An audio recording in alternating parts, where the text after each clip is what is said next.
Israel attacked Syrian chemical weapons sites in June. Intelligence researchers claim that Israel attacked Syrian military targets in Syria on June 8, in a shift from Israel's usual attacks on Iranian targets in Syria, The Washington Post reported.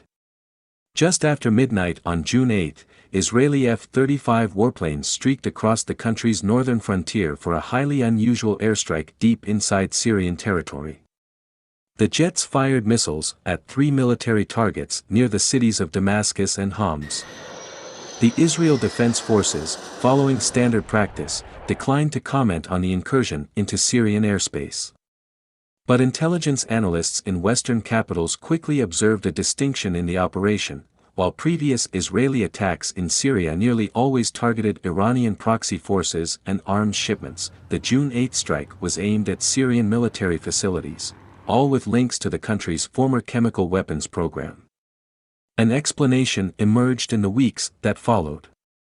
According to current and former intelligence and security officials briefed on the matter, the June 8 strike was part of a campaign to stop what Israeli officials believe was a nascent attempt by Syria to restart its production of deadly nerve agents.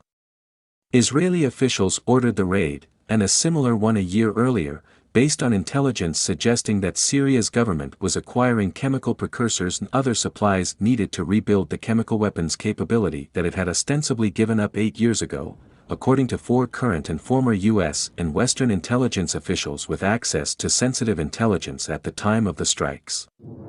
They spoke on the condition of anonymity to discuss classified material and their understanding of Israeli deliberations. The attacks reflected grave concerns that arose within Israeli intelligence agencies beginning 2 years ago, after a successful attempt by Syria's military to import a key chemical that can be used to make deadly sarin nerve agent, the official said. The worries grew as intelligence operatives spotted activity at multiple sites that pointed to a rebuilding effort, the official said.